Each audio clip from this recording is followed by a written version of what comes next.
खोलाए से हुआ। जो क्रिया नाम की कन्या थी उसका विवाह क्रतु ऋषि से हुआ, और जो ख्याति नाम की कन्या थी उसका विवाह भृगु ऋषि से हुआ है, जो हमारी सप्त ऋषि मंडल है। इसके अलावा जो अरुंधति नाम की कन्या थी उसका विवाह वशिष्ठ ऋषि से हुआ है, और जो सबसे छोटी कन्या थी शांति, उसका विवाह अथर्वण ऋषि से हुआ है, जिन्होंने अथर्ववेद को देखा। जिस ऋषि ने अथर्ववेद को देखा, अब ये तो नहीं कहेंगे कि हम रचना की, लेकिन अथर्ववेद के जो दृष्टारा, मंत्र दृष्टारा ऋषि जो वेदों के मंत्रों के रूप में अवतरित हुए, तो कहा था ना कि पुत्र के रूप में आएंगे, तो कपिल के रूप में देवभूति के यहाँ, क्रतु ऋषि के यहाँ भगवान कपिल के रूप में अवतरित हुए। अब तो जा सकता हूँ, अब जा सकता हूँ, हाँ अब जा सकता हूँ। लड़कियों की शादियां हो गई, तेरे पास पुत्र आ गया, कुछ दिन क्रतु ऋषि ने पुत्र का सुख देखा। जैसे ही पुत्र थोड़ा बड़ा हुआ, क्रतु ऋषि ने घर का परित्याग कर दिया, वो जंगल में अपनी तपस्या के लिए चले गए। अब अपने पति का याद करती हुई अपने पुत्र के पास चले गए।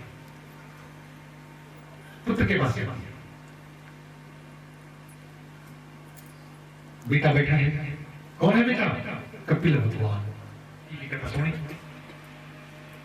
हो सकता है किसी बच्चे ने आपको पूछ दिया, ये दादी तूने आज कौन सी कथा सुनी, या हे माँ तूने आज कौन सी कथा सुनी, मुझे भी सुना। क्या पता किसी बच्चे के अंदर ये भाव पैदा हो जाए।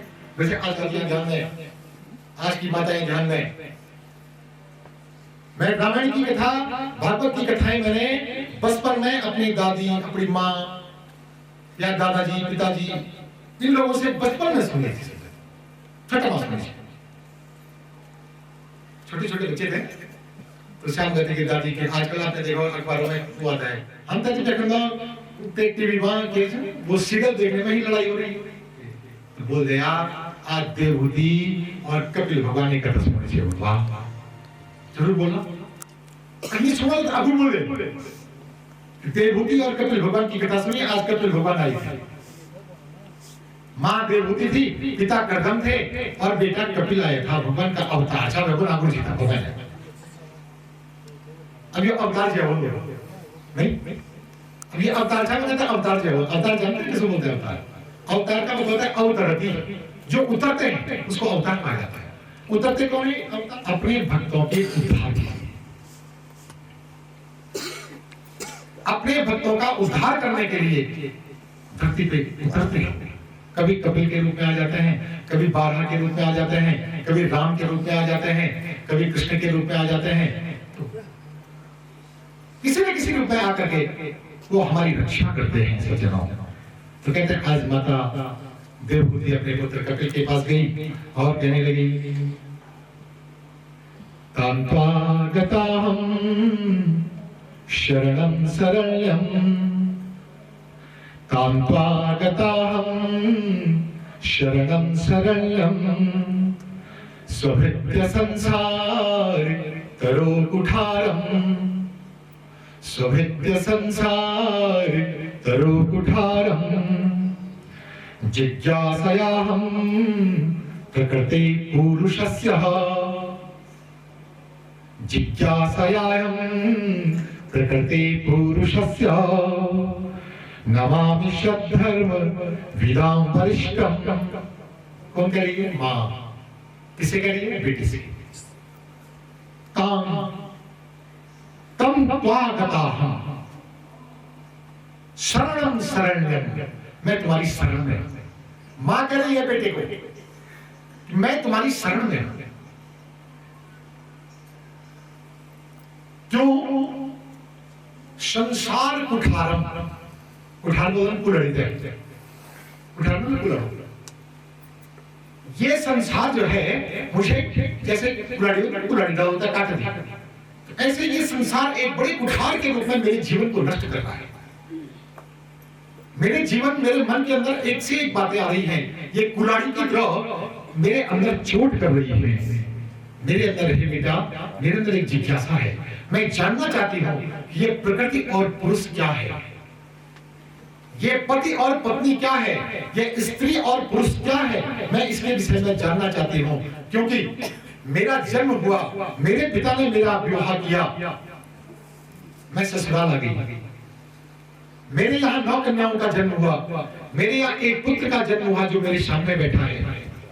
मेरे पति मुझको छोड़ करके चले गए, मेरी कन्याओं की शादी हो गई। क्या यही जीवन है? क्या मेरा जीवन यही है? कुछ समय में पति की प्रिया रही, कुछ समय में अपनी बेटियों की मां रही। आज नमो मेरे बेटे बना करके सुखदेव जी ने राजा परीक्षित को माध्यम बना करके आपको स्त्री और पुरुष के महत्व पे को बताया है।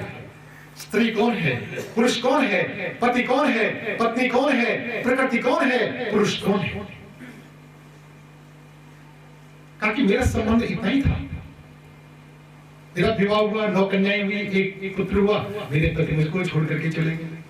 ठीक नहीं हो तो पहले तुम्हें योगी बनना पड़ेगा। कल बात आई थी, जिता श्वास हो जिता सरहा जितक ना आसान नहीं है, इतना आसान नहीं हुआ। हम संध्यावा बैठे, संध्यावा गौर आप भी करीब बैठते होंगे पूजा में, शाम को बैठते हैं। जैसे हमारा मैं ही बैठता हूँ, अपनी बात कर देता हूँ थोड़ी देर के लिए, जोड़ने की बात कर रहा हूँ। परमात्मा से मिला सकता है, इतना आसान नहीं है, इतना आसान नहीं। समझ में कुछ नहीं आ रहा। इन सबको प्राप्त करने के लिए मुझे क्या करना पड़ेगा? तो कृष्ण ने अंत में एक ही बात कही, अभ्यासम कुरु कौन्तेय। अभ्यास करो। अभ्यास करोगे तो तुम भूल जाओगे कि मैं किससे युद्ध कर रहा हूं। ये तेरा मेरा का जो तुम्हारे मन में भेद पैदा हुआ है, जो मुख्य मार्ग पे जाने का प्रयास करना सीखो। वैराग्य, फिर वैराग्य, फिर याद दिला रहा। वैराग्य मतलब राग द्वेष से भी आपका योगा आध्यात्मिका पुंसा मत्तो निश्रेयसाय में आपका जो करे रास रचाना हमारे हरि कीर्तन में, करे रास रचाना हमारे हरि कीर्तन में, आना सुंदर सा हमारे घर कीर्तन में, आना सुंदर सा हमारे हरि कीर्तन में, आना राधिका श्याम हमारे घर कीर्तन में, आना राधिका श्याम हमारे हरि कीर्तन में, आप भी आना अर्जुन को भी लाना, आप भी आना अर्जुन को भी लाना, आप भी आना प्रभु अर्जुन को भी लाना, आप भी आना प्रभु अर्जुन को भी लाना, गीता ज्ञान कराना हमारे हरि कीर्तन में, गीता ज्ञान कराना हमारे हरि कीर्तन में, आना सुंदर श्याम हमारे हरि कीर्तन में, आना सुंदर श्याम हमारे हरि कीर्तन में, आना सुंदर श्याम हमारे हरि कीर्तन में, आना सुंदर श्याम हमारे हरि कीर्तन में, आना सुंदर श्याम हमारे हरि कीर्तन में, आना सुंदर श्याम हमारे हरि कीर्तन में। वृंदावन बिहारी लाल की जय हो। देखिए यहाँ भगवत के बीच में मैत्रेय जी और विदुर जी का भी मिलन हुआ है। मैत्रेय जी और विदुर जी का, और विदुर जी जानते हैं भगवान के बहुत परम भक्त हैं। कहते हैं जब कुरुक्षेत्र का युद्ध समाप्त हो गया तो धृतराष्ट्र और गांधारी को विदुर जी की यात्रा पे ले गए। कहते हैं कि जब उन्होंने हस्तिनापुर छोड़ दिया तो बाद में जाकर के उद्धव जी से उनकी भेंट हुई। उद्धव जी से विदुर जी मिले। अरे कैसे जमाई? कौन कह रही है? सती। प्रजापतिस्ते ससुरस्य सांप्रतम, तुम्हारे ससुर के घर में यज्ञ हो रहा है और तुम यहाँ कैलाश में बैठे हुए हो। तुमको तो अपने ससुर के घर में जाकर के यज्ञ में हाथ बटाना था, यज्ञ में काम धाम करना था। वयम च तत्ता विश्राम वामते यद्यार्ति धामी विबुधा भजन्ते। काकी है प्रभु, चलो कोई बात नहीं, कोई बात नहीं, पिता ने पत्र नहीं दिया, भूल गए। यदि आपकी इच्छा हो तो चले, मेरे पिता के घर में यज्ञ है, आपके ससुर के घर में यज्ञ हो रहा है, यदि आपकी इच्छा हो तो चले। क्षमा अहं च तस्मिन् भवता विकामये शवोपनीतं परिभ्रमहेतुम्। काकी है प्रभु, उस यज्ञ में तस्मिन् भगिन्यो भवभक्त विश्वके, अपने अपने पतियों के साथ मेरी सारी बहनें यज्ञ में जा रही होंगी, मेरे जीजा जी जा रहे होंगे, मेरे भांजे आ रहे होंगे, भांजियां आ रही होंगी। इसलिए हे प्रभु चलो ना, मैं भी अपनी बहनों से मिल लूंगी, अपने जीजा जी लोगों से मिल लूंगी, अपने भांजे भांजियों से मिल लूंगी। प्रभु चलो, मेरा मन बड़ा उतावला हो रहा है अपने पिता के यज्ञ में जाने के लिए। कितना आनंद आएगा जब मैं अपनी 15 की 15 बहनों के साथ इतने लंबे समय के बाद अपने पिता के यज्ञ में जाकर के मिलूंगी, तो हम दोनों, हम सभी बहनें गले मिलेंगे, अपनी बचपन की यादों को ताजा करेंगे। माँ सती ने भगवान शंकर को बहुत तरह से समझाया है, बहुत तरह से समझाया। कहा कि कथं सुताया पितुदेह कौतुकं निशम्य देह सुरवर्यनेंगते। अरे सुता हूं मैं, पुत्री हूं मैं, अपने पिता की पुत्री हूं, मुझे तो बिना बुलावे भी वहां जाना चाहिए, मैं बिना बुलावे के वहां जा सकती हूं। क्यों? अनाहुताप्यभियन्ति सौहृदं भ्रातो गुरुदेह कृतस्य केतनम्। आप पति के घर, गुरु के घर कौन कर रही है? सती कर रही है। किससे कर रही है? भगवान शंकर से कर रही है। हे प्रभु, अपने पति के घर और अब अपने गुरु के घर और अपने पिता के घर बिना बुलाए, आमंत्रण नहीं भी है तब भी अपने गुरु के घर जरूर जाइए। अपने पति के घर, माने कभी लड़ाई झगड़े वहां चले नहीं करते, लेकिन तब भी आप पति के घर जरूर जाइए, क्योंकि वो आपका घर है। और पिता के घर, बेटी जब मायके जाती है सज्जनों, उसको ये नहीं सोचना चाहिए कि अब मेरा घर है, ससुराल उसका घर है, लेकिन उसका जो मायका है ना, मायका जहां उसने 25 साल 30 साल तक 20 साल तक अपना बचपन बिताया है, उसको आपको नहीं भूलना चाहिए। बिना बुलाए हुए कभी हो सकता है कि पिताजी ने आपको आमंत्रित नहीं किया, कोई छोटा मोटा कार्यक्रम हो रहा है, सत्यनारायण कथावाणी, और सुन ले कि मेरा पिताजी का घर, मेरा भैया घर की कथावाणी, दौड़े दौड़े चले जाए, ये गुलाब मैं भी, पिताजी मैं भी आ गई।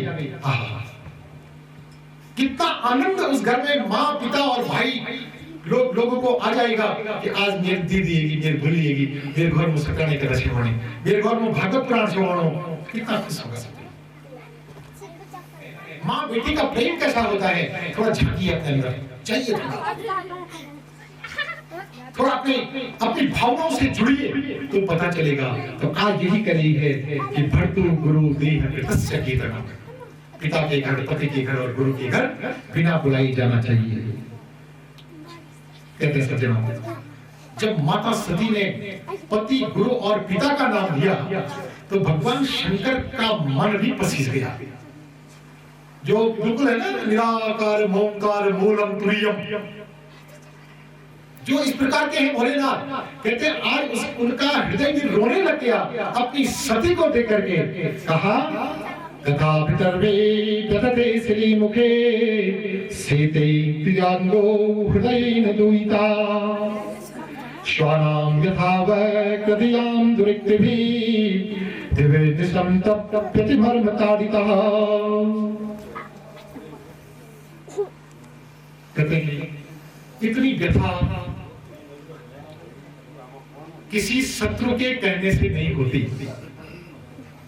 कहा कि देवी, जितनी व्यथा तुम्हारे पिता के वचनों ने मुझे व्यथित किया था, फिर भी मैंने तुम्हारे पिता को माफ कर दिया था। देखो भगवान शंकर यहाँ जाकर के सती को बता रहे हैं कि उन्होंने हमें क्यों नहीं बुलाया, तुम्हें यज्ञ में क्यों नहीं बुलाया। श्लोक का भाव कहते हैं कि जब यज्ञ हुआ था बहुत पहले प्रयाग में, तो उस समय तुम्हारे पिताजी ने, मैं आपके पिता का सम्मान में खड़ा नहीं हो पाया, उन्होंने मुझे बहुत ज्यादा अभद्र भाषा का प्रयोग किया, बहुत ज्यादा गाली गलौज की। कहते हैं एक दुश्मन भी अपने दुश्मन के साथ ऐसा कृत्य नहीं करता जो तुम्हारे पिता ने मेरे साथ किया था, लेकिन मैंने बुरा नहीं माना, कोई बात नहीं। लेकिन मेरे साथ जो नंदी थे उनमें वाद विवाद हो गया, हम उस स्थान को छोड़ के आए, लेकिन मैंने फिर भी दक्ष प्रजापति के साथ कोई बैर भाव नहीं रखा। लेकिन तुम्हारे पिता के मन से अभी भी वो दुष्टता का भाव नहीं गया। अरे मुझे नहीं बुलाया था, अपनी बेटी को तो बुला लिया होगा। देखिए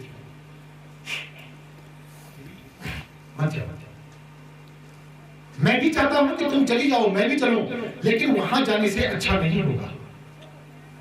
अगर हम वहां जाएंगे तो अच्छा नहीं होगा। बहुत समझाया लेकिन सती नहीं मानी।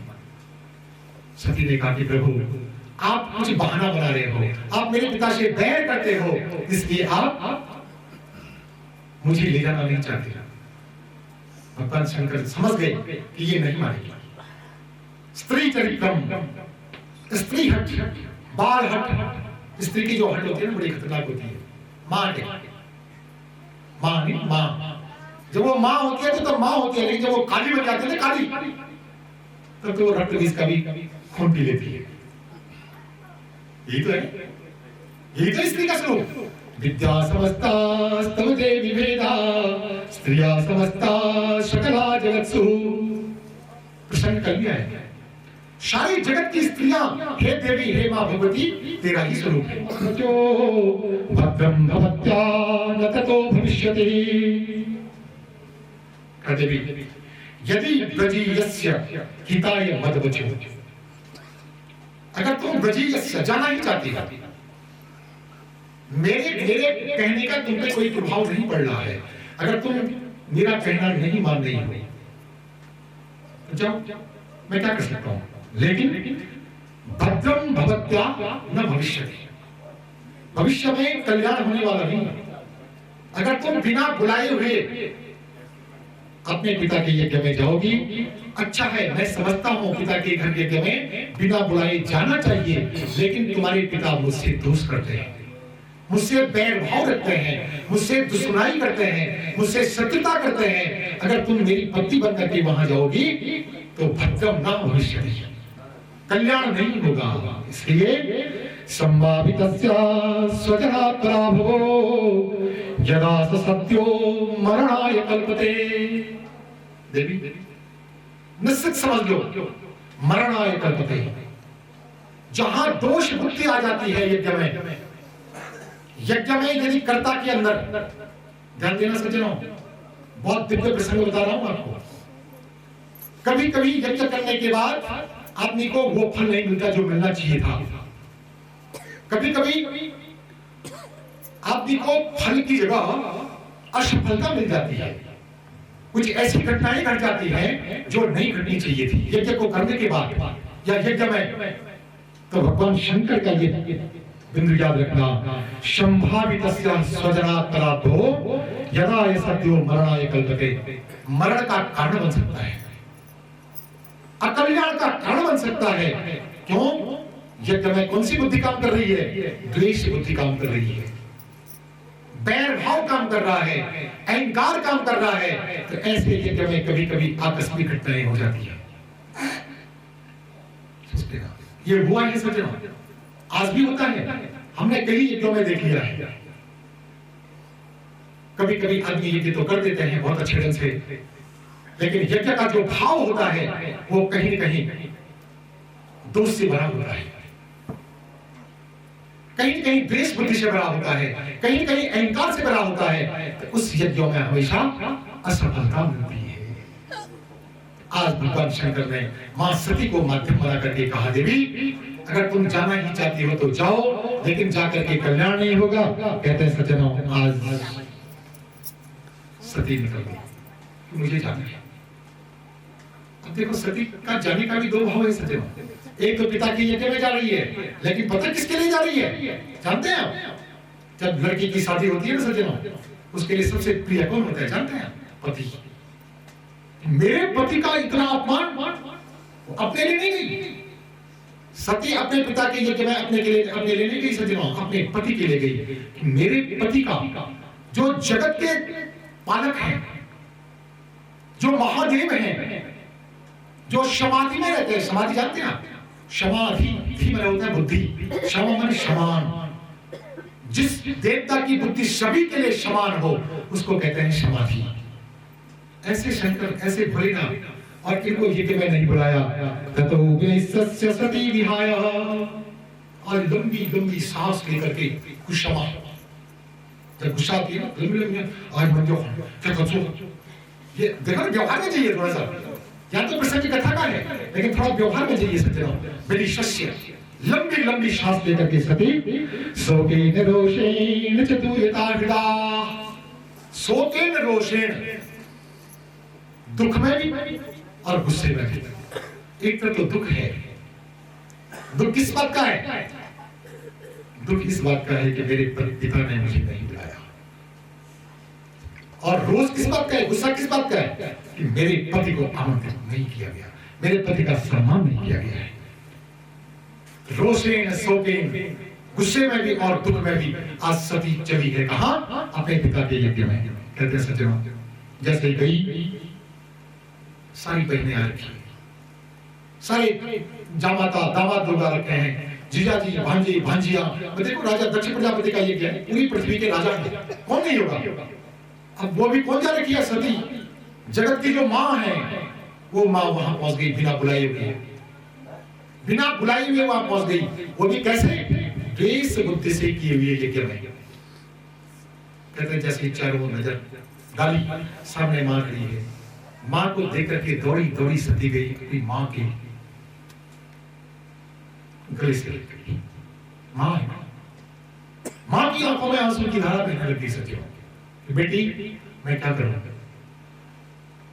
मैंने तेरे पिता को बहुत समझाया था, बहुत बोला था कि ऐसा क्यों कर रहे हो, तुम्हारी बेटी है, वो बेटी को बुला दो। मां है सचिव, मां कैसी होती है लेकिन तुम्हारे पिता नहीं माने। कहते हैं सज्जनों, वृंदावन बिहारी लाल की। कहते हैं कि आज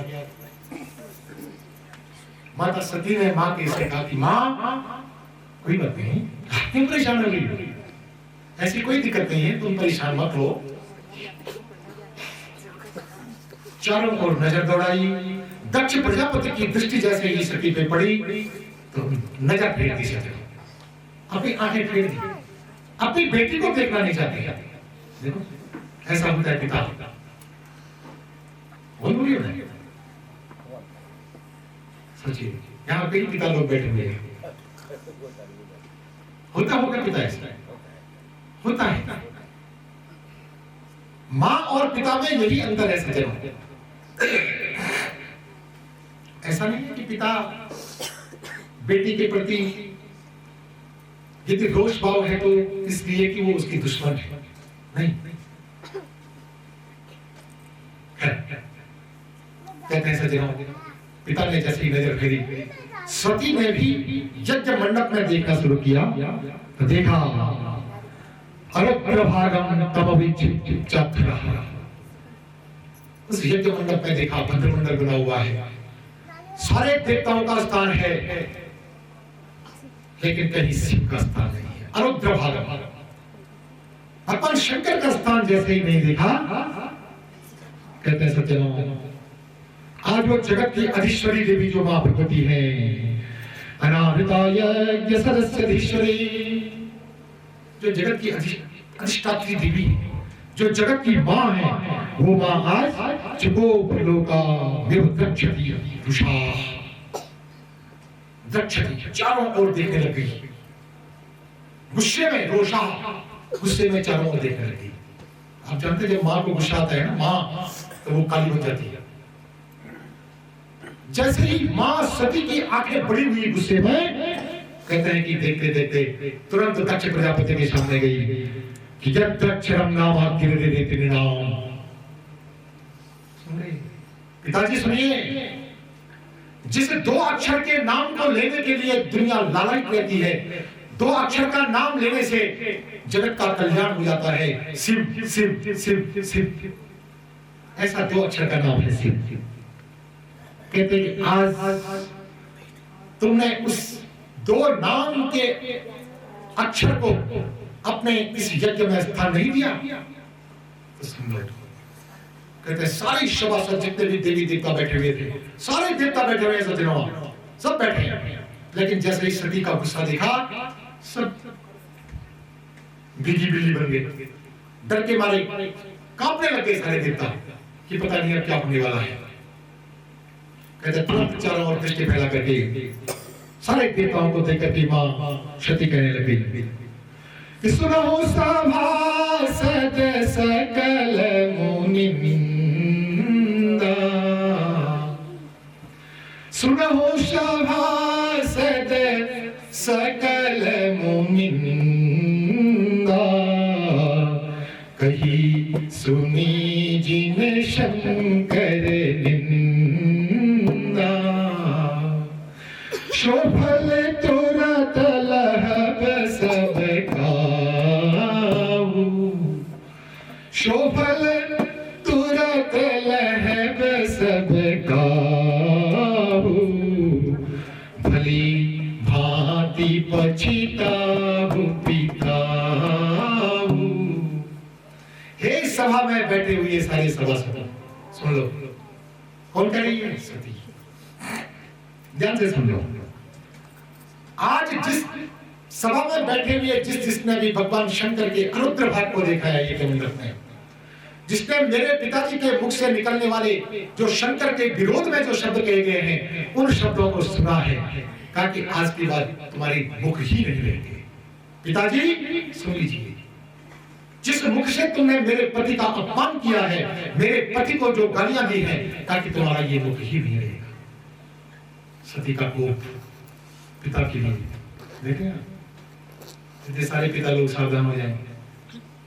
अगर कभी गौर बेटी मेदवर रहेगी तो उनके साथ उसकी पति की निंदा मत करना, नहीं तो शपथ नहीं जाएगी। सावधान,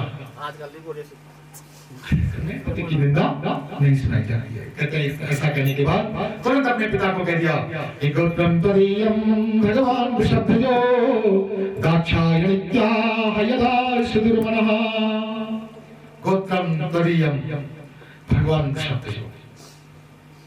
पिताजी मेरा जो गोत्र है ना, मेरा नाम, मेरे भोलेनाथ मेरा नाम पता क्या लेकर के पुकारते हैं? हे दाक्षायणी, दाक्षायणी कहकर के बुलाते हैं। क्यों? मैं दक्ष की पुत्री हूं, इसलिए वो सम्मान से मुझे दाक्षायणी कहते हैं, जिससे आपका नाम भी आ जाए। और बेटी के सामने जब पिता का नाम आता है सम्मान से, तो बेटी बहुत खुश होती है। जब बेटी हो ना ससुराल में, अगर पिताजी की प्रशंसा करी बेटी हो, सुन लीजिए, तो बेटी इतनी प्रसन्न होती है, इतनी प्रसन्न होती है, ये मेरे पिताजी की फिनो बनाई, बली फिनो बना, प्रशंसा करना है, तो बेटी बड़ी प्रसन्न होती है। तो सती कह रही है कि पिताजी तुम्हारा जो गोत्र, तुम्हारा जो नाम मुझसे जुड़ा हुआ है, कहा आज दाक्षायण्या यदा सुदुर्मना, मैं कहा आज इस दाक्षायणी शब्द को ही नष्ट कर दूं, मैं इसको आज मिटा दूंगी, मैं इसको रखूंगी ही नहीं। तुलसीदास जी ने रामचरितमानस में बहुत सुंदर पंक्ति लिखी है कि तजिहो तुरत देहु है तेहि हेतु उरधरि चंद्र मौली वृष केतु। सती ने तजिहो तुरत देह तेहि हेतु उरधरि चंद्र मौली वृष केतु। अपने हृदय में चंद्रमौली, चंद्रमौली जानते हैं आप? चंद्रमा को धारण करने वाले कौन है? शंकर भगवान। वृषकेतु वृष मतलब बैल, बैल में जो बैठते हैं कौन है वो? भोलेनाथ, नंदी जिनकी सवारी है। ऐसे भगवान शंकर का स्मरण किया और अपने देह का परित्याग कर दिया। अपनी देह का परित्याग कर दिया। कहते सज्जनों, इस प्रकार योगाग्नि के बल पे जब मां सती ने अपने देह का परित्याग कर दिया, तो यहाँ शंकर भगवान अपने कैलाश में बैठे हुए थे, समाधि में। समाधि में पता तो हो गया, क्योंकि पहले कह दिया था कि मरणाई कल्पते, पहले बता दिया था। लेकिन यहाँ नारद जी गए, शंकर भगवान को बताया कि प्रभु आपको बता रहे सती नहीं रही, यज्ञ में भस्म हो चुकी है।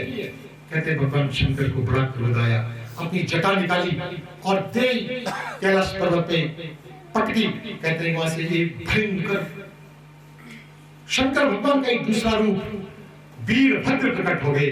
बोलो वीरभद्र भगवान की। कहा कि महाराज मेरे लिए क्या क्या है? कहा जाकर के यज्ञ में जाओ, दक्ष का यज्ञ विध्वंस कर दो। वीरभद्र चले हैं सज्जनों, बड़ा भयंकर विकराल रूप है। सारे शिवगण चले। कहते हैं जैसे ही यज्ञ मंडप में पहुंचे, देखे सारे देवता बैठे हुए हैं। सबने जैसे ही देखा वीरभद्र को, ये बटक बेते बटक बेते बटक, सारा मंडप खाली, डर के मारे सब भाग गए। कहते हैं सज्जनों, वीरभद्र ने जाकर के सारे यज्ञ को विध्वंस किया। भृगु जो आचार्य थे दक्ष प्रजापति के, उसकी दाढ़ी निकाल दी। कहते एक आंख को ही बोल दिया वीरभद्र ने। कहा कि दक्ष प्रजापति के सर को काट करके, देखो दक्ष प्रजापति को वरदान था कि किसी भी हथियार से नहीं कटेगा सर। तो कहते हैं आज अपने हाथों से दक्ष प्रजापति के सर को वीरभद्र ने निकाला और यज्ञ कुंड में स्वाहा कहा था ना सती ने, वो मुख नहीं रहेगा। नंदी का श्राप याद आ गया प्रयाग में, जिस मुख से तूने शिव निंदा की है वो मुख ही नहीं रहेगा। आज दक्ष प्रजापति का सर काट करके यज्ञ कुंड स्वाहा। कहते हैं हाहाकार मच गया, पूरी पृथ्वी प्रजा राजा से भी कैलाश के निवासी नमो बारे बारे हो, कैलाश के निवासी नमो बारे बारे बारे हो। शरण दिया रे आयो, शरण दिया रे प्रभु बारे बारे हो, कैलाश के निवासी नमो बारे बारे हो, कैलाश के निवासी नमो बारे बारे हो। आयो शरण तिहारी प्रभु तारे तारे हो, आयो शरण तिहारे प्रभु नमो बारे बारे हो, कैलाश के निवासी नमो बारे बारे हो। आयो शरण तिहारी प्रभु तारे तारे हो, आयो शरण तिहारे प्रभु तारे तारे हो।